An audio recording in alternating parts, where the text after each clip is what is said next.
Imagine कीजिए कि आपका बच्चा अभी 10-15 दिन का है और आपको उस बच्चे से दूर रखा जा रहा है ये कहकर कि तुम्हें रेस्ट की ज़रूरत है, तुम उसके साथ रहोगी तो बहुत फ्रस्ट्रेट हो जाओगी।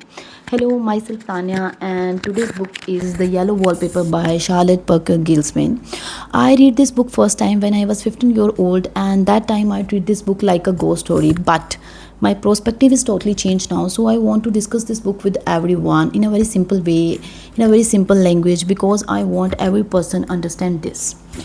तो कहानी की शुरुआत होती है एक बहुत ही खूबसूरत मैंशन के बाहर से, जहाँ पति जॉन अपनी पत्नी को लेकर वहाँ आता है समर हॉलीडेज़ के लिए। और जो हमारी नरेटर है वो जॉन की पत्नी है, लेकिन वो एक अननेम्ड नरेटर है, उसका नाम इस कहानी में नहीं बताया गया। वो हमेशा डायरी एंट्रीज़ डालती है, डायरी लिखती है, और ये कहानी भी उसने एप्पल स्टोरी फॉर्म में ही लिखी है। वो अपनी पहली एंट्री में ये लिखती है कि कैसे वो उस घर में आए, उन्हें वो घर कैसा लगा। उसे वो घर बहुत सुंदर लगा था, पर वो इतना बड़ा घर देख के अपने पति को ये बोलती है कहीं ये घर भूतिया तो नहीं। यहाँ से ही हमें सिंबलाइज होता है कि इस कहानी में पक्का कोई ना कोई गोथिक एलिमेंट्स होंगे। वो घर में जाती है, पर उसे अपना मन पसंदीदा कमरा नहीं दिया जाता, उसे सबसे ऊपर का कमरा दिया जाता है जो कि किसी टाइम पे बच्चों की नर्सरी रहा होता है, और वो कमरा हमारी नेटर को बिल्कुल पसंद नहीं आता। अपनी दूसरी एंट्री में वो लिखती है कि कमरा बहुत ही बेकार है, मुझे कमरे का वॉलपेपर पसंद नहीं आया, मुझे कमरे का बेड पसंद नहीं आया, मुझे इसकी खिड़कियाँ पसंद नहीं आई, पर मैं क्या कर सकती हूँ, मुझे यही कमरे में रहना पड़ेगा। अपनी तीसरी एंट्री में वो लिखती है कि मैं अपने पति को बोलूँगी मुझे इस कमरे में नहीं रहना, मुझे ये बिल्कुल नहीं पसंद। वो अपने पति से बात भी करती है, पर उसका पति बोलता है कि इस कमरे को झेलना आसान है बच्चे को झेलने से।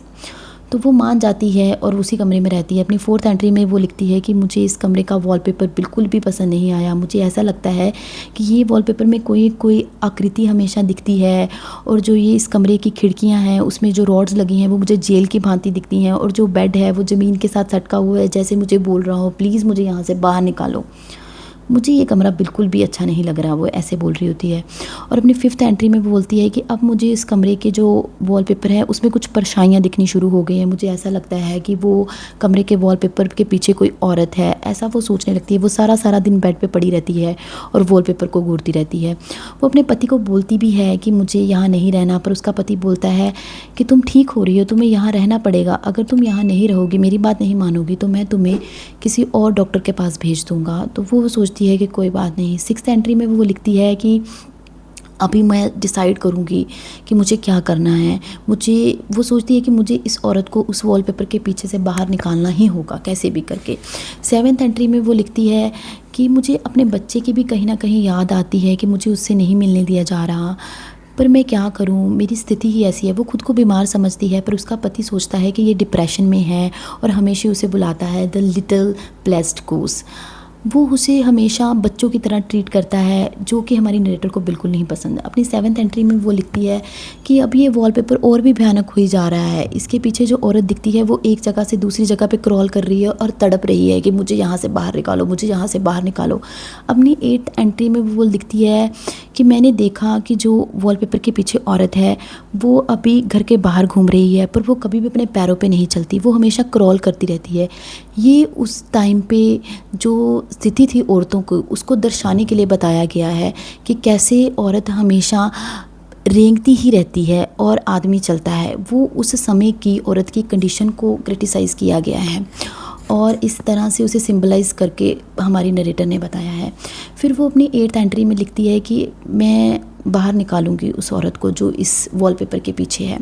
और अपनी नाइन्थ एंट्री में वो जब उसकी सिस्टर इन लॉ रूम में आती है और वो वॉलपेपर पे हाथ रखती है और मुस्कुराती है, तो हमारी नरेटर ये समझती है कि वो उसको प्रोवोक कर रही है, वो उस पर हंस रही है कि तुम इस औरत को कभी भी वॉलपेपर से बाहर नहीं निकाल सकती। तो हमारी नरेटर बहुत परेशान हो जाती है और अपनी 10th एंट्री में लिखती है अब तो मैं पक्का उस औरत को इस वॉलपेपर से बाहर निकालूंगी। वो दरवाजे की कुंडी लगाती है और सारे वॉलपेपर को हर जगह से फाड़ना शुरू कर देती है, ज़ोर ज़ोर से चिल्लाना शुरू कर देती है। सब सुन के बाहर आते हैं। उसका पति दरवाजे को तोड़ के अंदर आता है और उसको देख के बेहोश हो जाता है।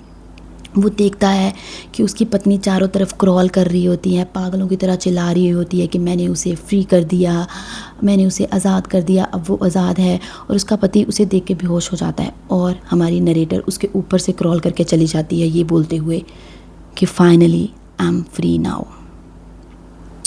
ये हमारी नरेटर ने ऐसे दर्शाया है कि औरत तभी फ्री हो सकती है या तो मर के या तो पागल हो के। वो फ्री तो हो गई लेकिन पागल हो के, अपना मानसिक संतुलन खो के वो इस समाज की कृतियों से फ्री हो गई। अब हम बात करेंगे इस कहानी के सिंबल्स की। जैसे सबसे पहला सिंबल खिड़कियों में लगी हुई रोड्स, वो दर्शाती हैं जेल को। कैसे एक औरत को जेल के पीछे बंद किया हुआ है, वो अपनी मर्ज़ी नहीं कर सकती, वो जो भी चीज़ें करेंगी अपने पति के अकॉर्डिंग करेगी। अगर उसका पति बोलेगा सो जाओ तो उसे सोना पड़ेगा, उठ जाओ तो उसे उठना पड़ेगा। ये उस कमरे की रोड्स दर्शाती हैं।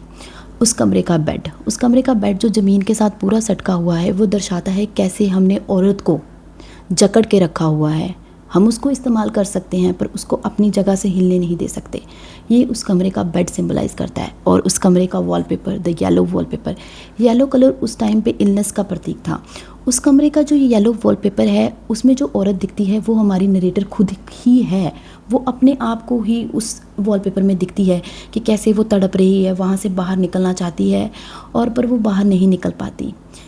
इस चीज़ से हमारी नरेटर ने ये बताया है कि कैसे औरतों को एक जाल में बांध के रखा जाता है और उसको बाहर नहीं निकलने दिया जाता।